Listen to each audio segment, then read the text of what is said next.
Welcome back to Coffee Unlimited with Jay and Dee. I'm so excited about today's topic and to be here with my good friend Janelle. We were thinking about what are some dinner table conversations that we could have to kind of avoid the conversation around politics. Everything just feels so heavy right now in the world that we wanted to keep it light, keep it fun. And so we actually even gone on to Chat GPT and we're like, hey, what are some of those dinner table questions? So we pulled some of them, added some of our own, and we're excited to be in this conversation with you.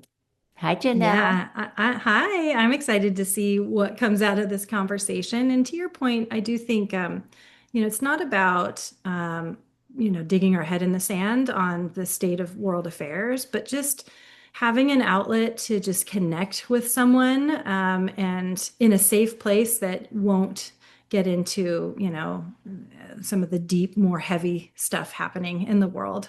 It's just a fun way to get to know each other a little better. So I'm looking forward to what comes out of this conversation. Me too. And I'm glad that you said that about digging our heads in the sand. Yeah. Yeah. We want to be aware, but sometimes Hmm. it's nice to have a bit of a reprieve and Yeah. some lightness and levity. Yes, exactly. All right. Are you ready for the first question? I think so. I love it. Well, this was yours.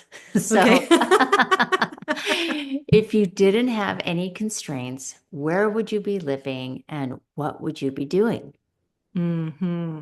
And you want me to go first, right? Yes. Okay. So no constraints. And I know that the definition of constraints can mean a lot of different things. So I'm just putting myself in a place of complete freedom of choice. If I could live anywhere in the world, it would be Europe. I know that's broad, but there's something about I've traveled there quite a bit, and I just think it's a unique place where so many different cultures and countries, so accessible. And I know you get that other places of the world too. I'm just more familiar with Europe, Mm. so I know the places that I like. So it'd be Europe, and I would travel a lot, on that no constraints thing. And I would be working for myself so that I could travel. I could work anywhere. I would, whether it's consulting, I do want to write a book. So I'd probably have my own eat, pray, love moment where I'd just be like, going from country to country, writing different chapters of my book. Well, who's your Um, Antonio Banderas? I'm not going there. Sorry, Carl. It's Carl. It's Carl. So yeah, that's what I would be doing. I'd be just living freely from place to place in Europe, writing a book and having some consulting clients. I What love about it. you? Well, I mean, that kind of sounds like your life right now, Kind except you're in of. Vancouver. Yeah, I'm in Vancouver, Canada. But it is. Yeah. So you know what? I am actually feeling like I'm living my dream life um, already. So I think maybe just the one slight change is maybe I'd be in Europe. I love it. I know. I feel like the Yeah. food, I mean, the food in Vancouver is so great too, but I hear you Hmm. about there's something really romantic about being in Europe and the different Yeah. cultures and Yeah. accessibility Going to from other country to countries. country. Hmm. Yeah, Yeah. I love that. What about you? What would you be doing? I feel like I would be doing something very similar to what I'm doing right Mm. now. I agree with you that I feel like both of us were living our dream lives right now. Mm. So being able to consult a little bit, write a book, host retreats, that's what I would be doing. But I think I would be living in a place like Costa Rica. Mm. And there was this home that I saw a few years ago that I thought, oh, this is the This is home it. that I want. It was in This the is it. jungle and Okay. it had no walls. So I felt like What? that was a metaphor. I was dreaming about this Wow. house when I was still in Yeah. the corporate space and feeling a bit restricted, like, oh, I can't move there. I need to be in this country, can't be in that country. And so I just wanted to experience that freedom. So I think the no Mm. walls jungle house was the Mm. place that felt so freeing, so creative, so in touch with nature too. Mm. So yeah, I probably like something that. like that. I like how you said the no walls was a metaphor. And I went to corporate world too. So you and I have both worked in corporate. we both felt constrained or restricted. I'm wondering if you and I just, if is it a case that you and I have similar personalities, or is this a common experience for people that work in the corporate world? And if so, that's a good challenge to solve for an organization. I think if an organization can create the conditions where their employees feel free, Mm-hmm. then they are more likely to have their employees stay and be doing their best work, I think, because you and I both made the choice to leave Mm-hmm. that world, that type of work. And I don't know that I will go back because I've had this taste of freedom. I know. Like you said, like this is how I'm currently living. It is. And I love it. And there's something even when I think about working corporate, I have this image of like clothes that don't fit.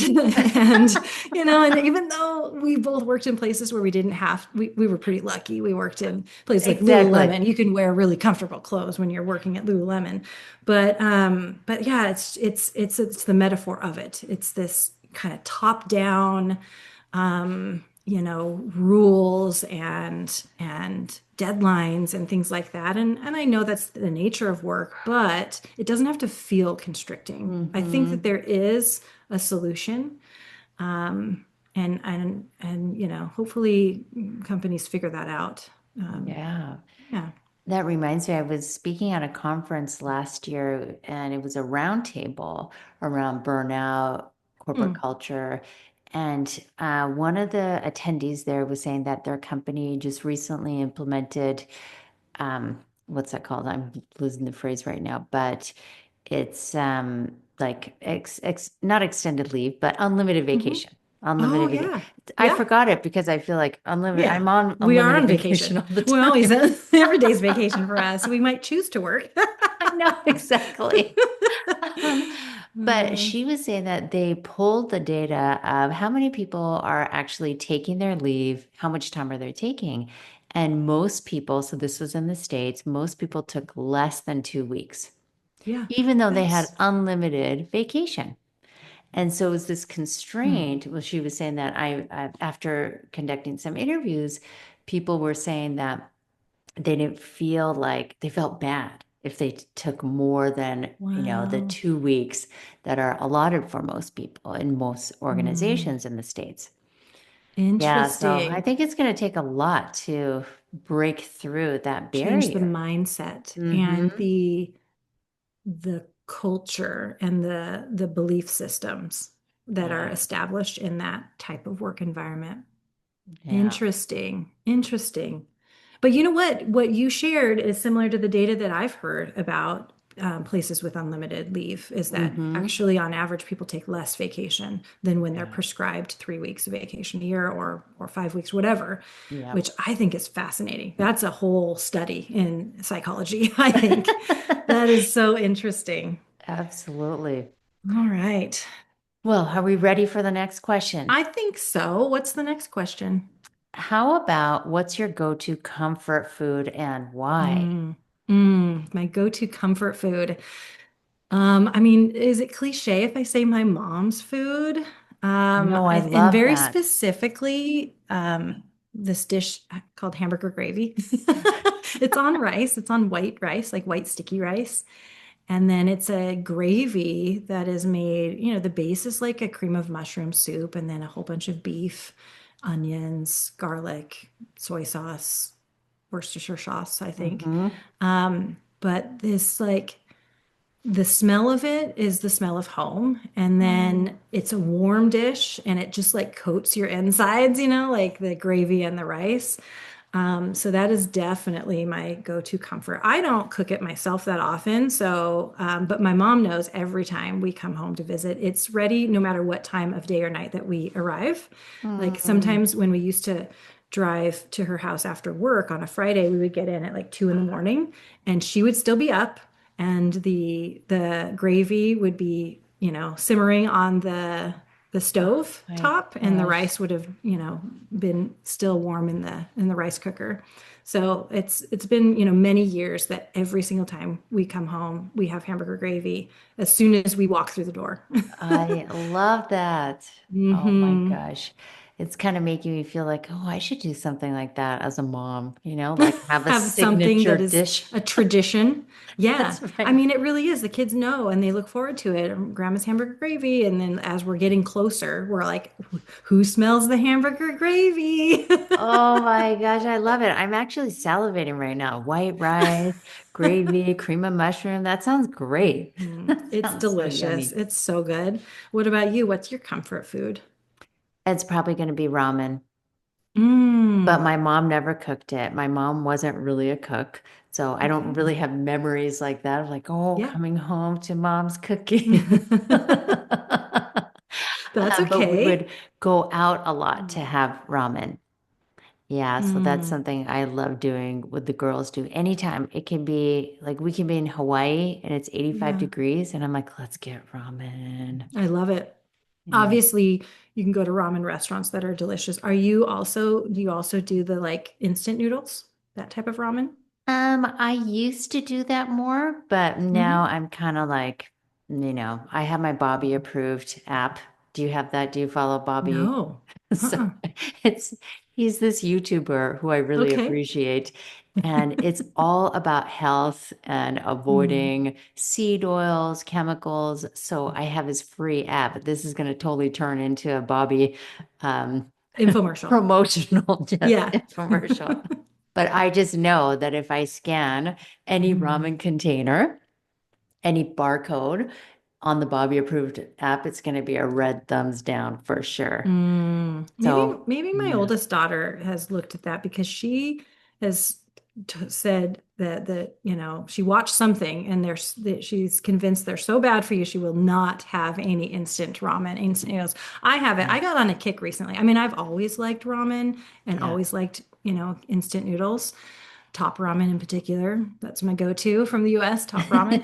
But um I'm deep on the K-dramas right now. I'm watching K-dramas nonstop and I love them and they're always eating ramen. And Oh, so yeah.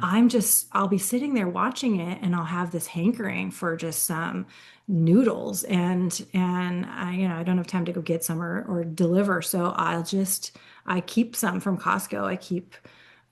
They come in the bowl already, Yeah. so it's so easy to just, boil some water in the kettle and make some noodles. And then I go back to the couch and I eat them while I'm watching the K-dramas. While they're eating them too. We're eating together. I Yeah, it's love like I'm that. there. Yes, yes. It's like I'm there with Oh them. my gosh. Yeah, I love it. Fun. Okay, now I definitely want hamburger Hamburger gravy. gravy, some Okay. ramen. Next question. What's a skill Mhm. you've always wanted to learn and why? Mm, that's a good question. Trying to think what I've actually dabbled in because that's a real good indication. Hmm. Um, oh, you know what? I actually really want to learn watercolor painting. Oh. I love artsy stuff. I wouldn't say that I'm naturally gifted in drawing or anything like that, but I enjoy it. Hmm. And I have this romanticized vision of me having this little travel watercolor set and a little sketchbook and going out into nature and sketching and watercolor painting like a scenery In or Europe. like, yes, it probably would be Europe. Some Hmm. brick and some vine and some flowers. I can see it now.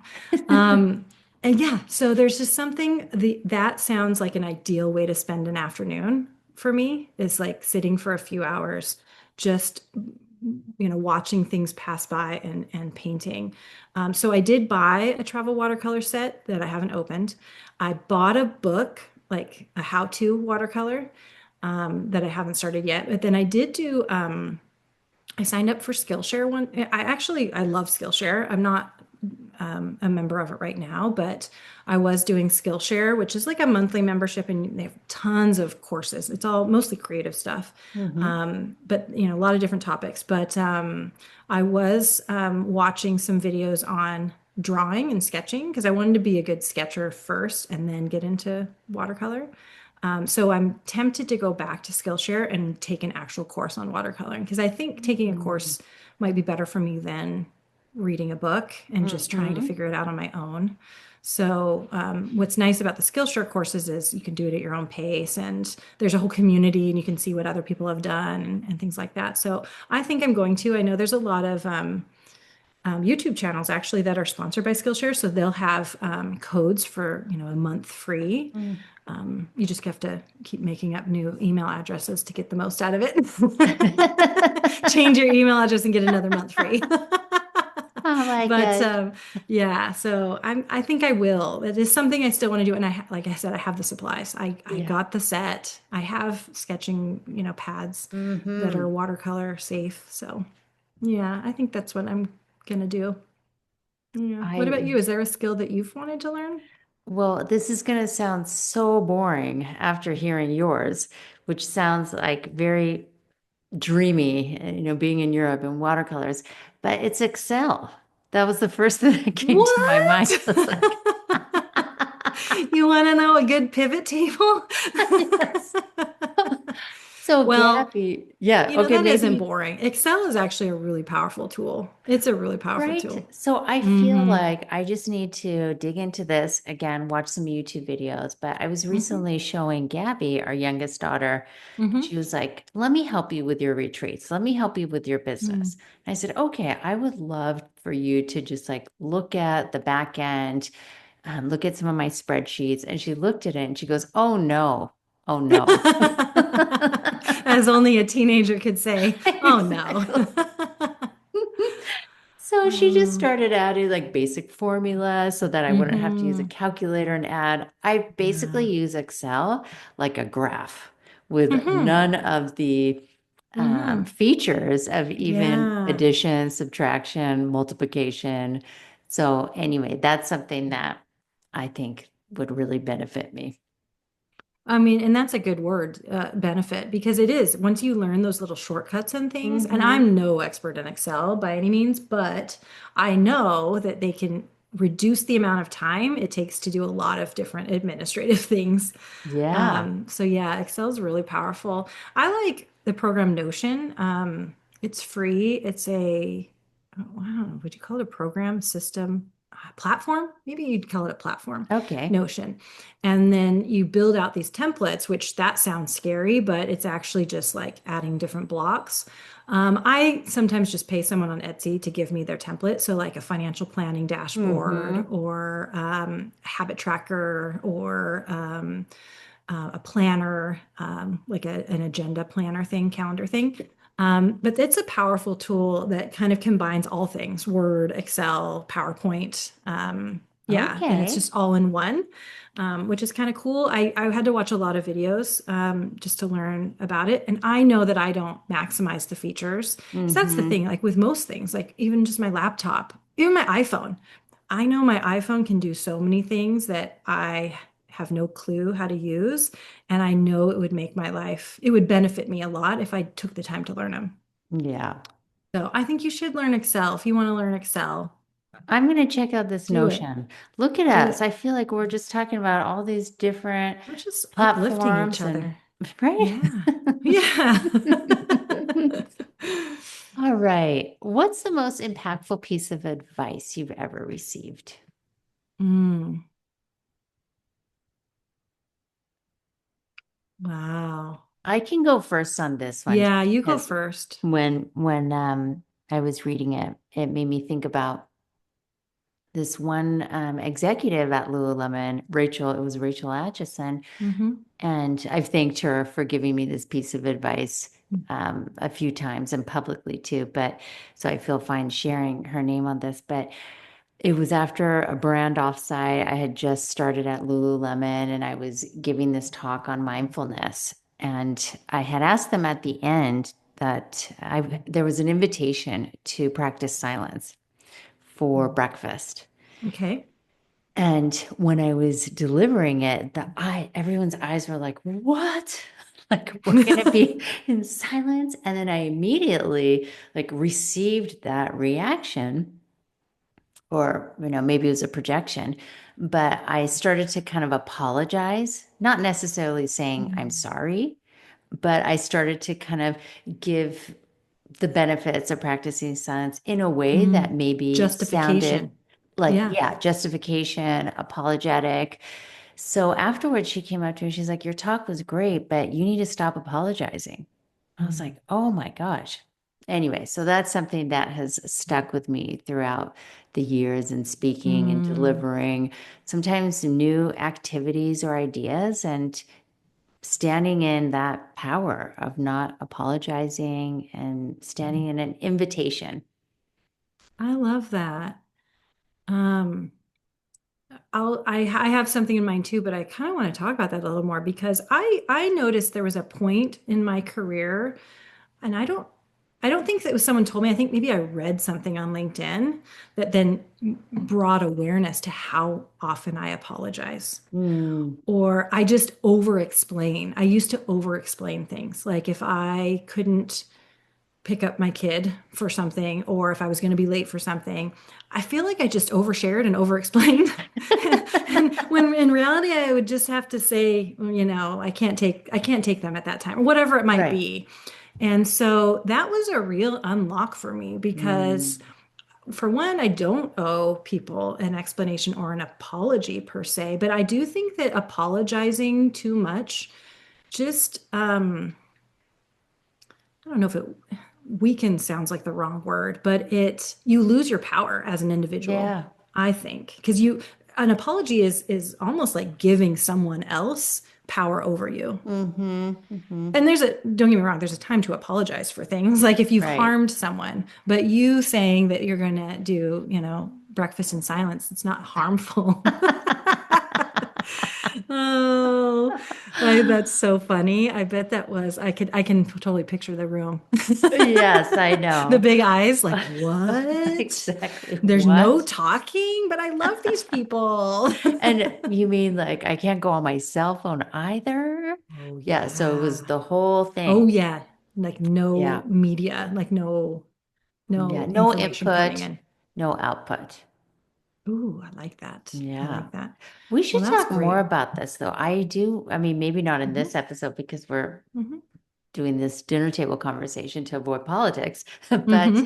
I think it would be fun to talk more about oversharing, over explaining all the different ways in which we indirectly apologize, right? Yes. And Well, we diminish can our talk about it power. now. I mean, if this was a dinner Okay. conversation, we might go into it. You know, we totally would. Yeah, let's We forget the other might. questions. Let's just stay right here then. Yeah. It's Let's just diminishing. stay right here on how we've been conditioned. I think also women have been conditioned to apologize and to Hmm. play small sometimes, and to be to what's the word, like deference? I don't know. Anyway, so not to say that all women um, over apologize. Hmm. But I do think women, if I were to like, kind of like go back to the workplace and where I saw it, like in emails, always apologizing and, sorry, whatever it might be. Hmm. I think it was usually women in the workplace that were doing it, Mm. more so than men.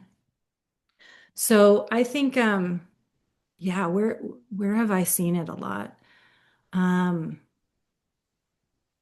well, okay, let's take an example of someone being late to a meeting. Hmm. Um, I think you can have you can put different value on timeliness. And for some people, it's really important for a variety of reasons. And for some people, it's not that important for their own reasons. I Hmm. don't think there's a right or wrong. I don't think that there is a universal law about timeliness. But in the workplace, some workplaces, it's really frowned upon to come late to a meeting. And it's quite disrespectful to come late to a meeting for that company culture. And so, let's say, I definitely was of one of the people who, if I was late, I was like over explaining why I was late, sharing Hmm.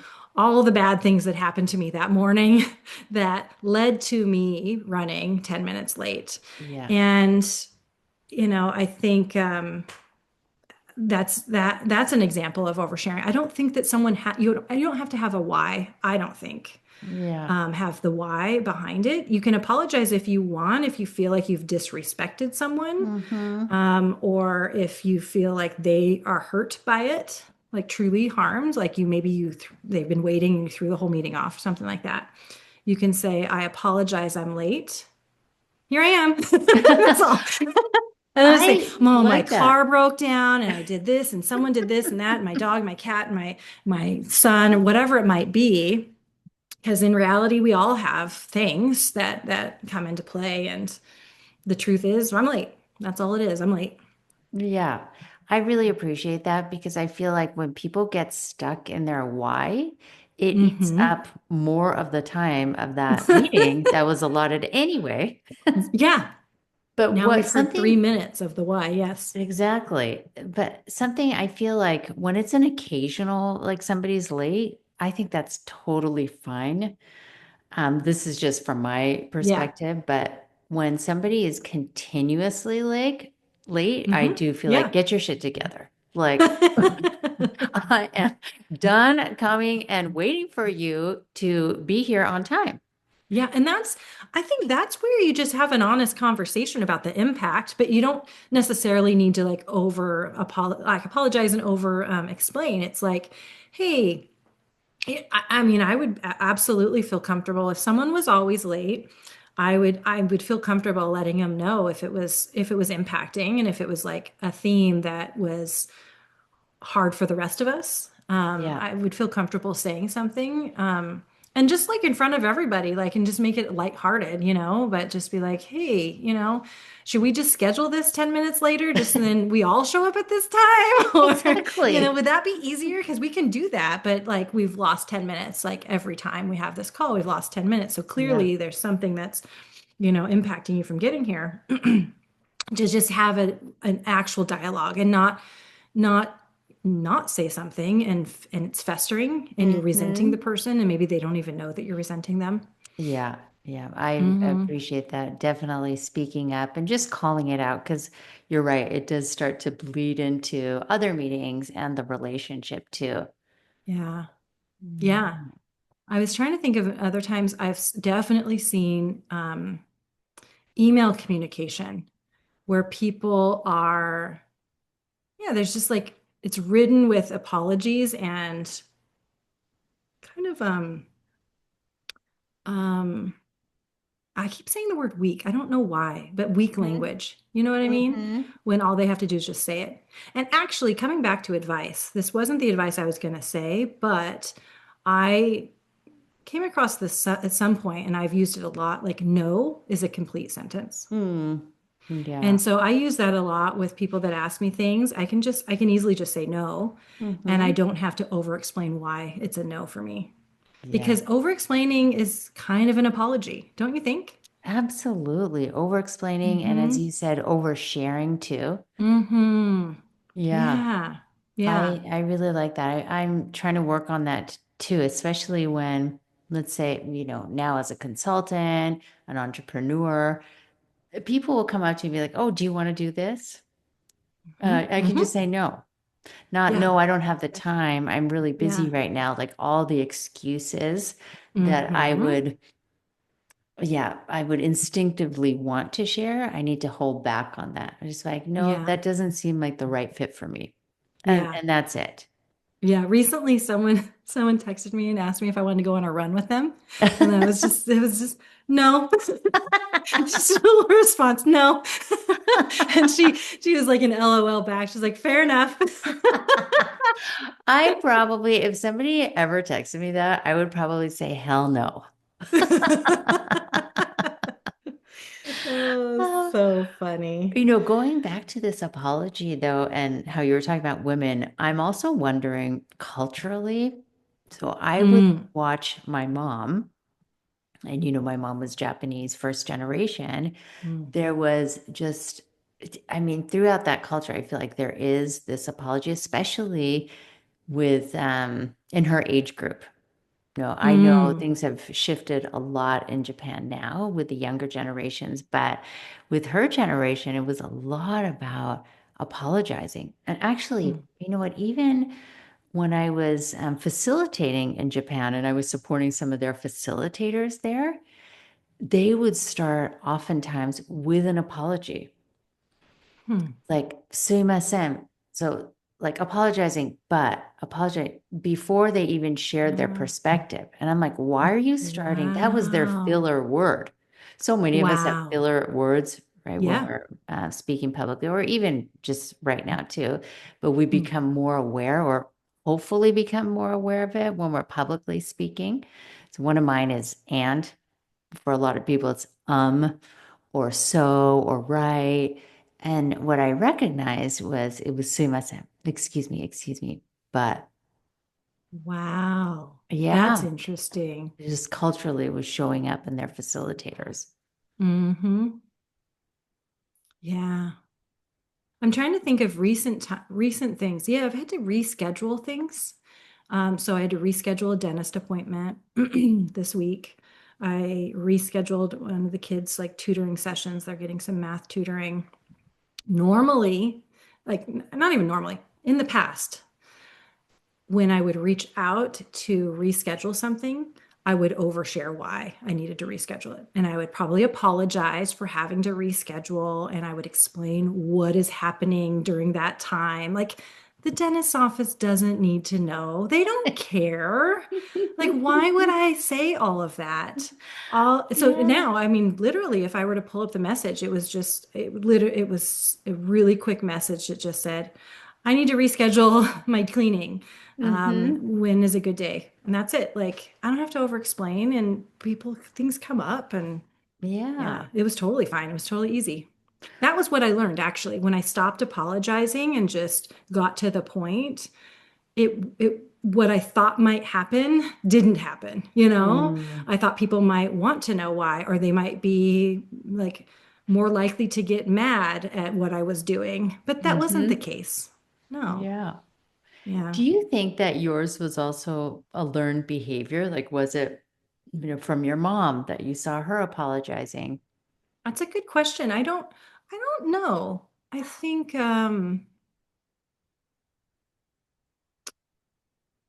I mean, if I go back to early sports, fifth grade basketball, first time I'm playing basketball, I made a lot of friends on the other team because I would foul and I would apologize. Like, and then I would Oh, start talking to them. If I fouled someone, I would immediately say, Sorry, I'm so sorry. Are you okay? Like it was just my yeah. natural behavior to apologize. And I actually made some really good friends that way because we would start talking as I was guarding him. But it always started because I would apologize for something. But yeah, I've always done it. I've always apologized Mm. incessantly, and I don't know where I learned it or why. Hmm. I don't know that my brother did. You know, I have an older brother. Trying to think back to his early behaviors. I don't know if he was apologizing, you know, Yeah, both raised in the same family. But right. yeah, I don't know why. I think, you know, what psychologists or counselors would probably tell us is there was an early childhood experience for sure Hmm. where something was bad, we were wrong, and we were asked to apologize, or we were supposed to apologize.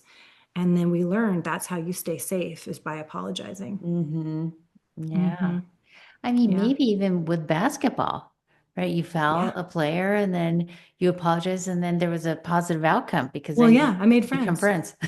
But that is, I Yeah. mean, you were saying there is a place to apologize, especially if you Yeah, have there is. harmed somebody. And so, Yeah, I yeah, mean, maybe yeah. you did elbow another player Maybe it was by a flagrant accident. foul. That's so Yeah, funny. I don't That's the know. only sport I quote unquote played in high school Hmm. is basketball. Basketball. Yeah, you were a Lakers fan, weren't you? Yes. But I mean, Growing I up. just sat on the bench until it was junk time, and we were a terrible team. But Hmm. we always lost. And so in the fourth quarter, the coach would let Danielle me went in. play when there was no chance that we were going Okay, to win. Danielle, you're in. Yeah, he called me by my last name, Gorman. You're up, Gorman, Gorman. You can go now. now's your time to shine. Well, actually, so you know, it's a good question where we learn these behaviors. I Yeah. do think it's how we learn to survive or to like win affection. You know, because I think about Mm. how I have this really this habit of feeding our dogs like people food or like just treats all the time. Yeah. I have a very obese golden retriever because I'm always feeding her treats. I know I shouldn't be, but she loves me for it. You know what? I And am her her life, favorite. I her am life is literally her enhanced. favorite person. Yeah. All for all both our dogs. I am their favorite. You want to know why? Because I give them treats. And I apologize a lot, because it makes people happy when I apologize. It used to make people happy when I apologized. So I do think we learn these things because in some way we learned that that's how we get along with people, or that's how people will like us. And Hmm. so probably the apologies or whatever it might be that we do without even thinking about it, it just comes out of our mouth. It's a filler word. Sorry, Yeah. sorry, whatever, is because that was learned behavior to make our way and be included in the world. Hmm. Yeah. It all And comes men down have to their other that. ways. When I say maybe men don't apologize as much as we do, they have their own things that they do to be Hmm. included or to be liked, that might be different than ours that work for them. So, Yeah. Oh, hmm that's really good. That's a great insight. yeah.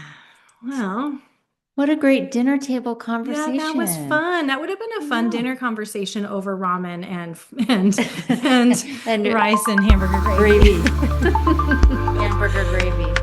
Yeah, that I feel that was a nice light conversation. I like that. Thank you, Danielle. Yes, thank you, Janelle. Yeah. Well, for anyone that listened to that whole conversation, thanks for tuning in and thanks for joining us, on our kind of our ramblings, in our podcast. But we do appreciate it and hope that you continue to join us every Wednesday. And we'll see you next time.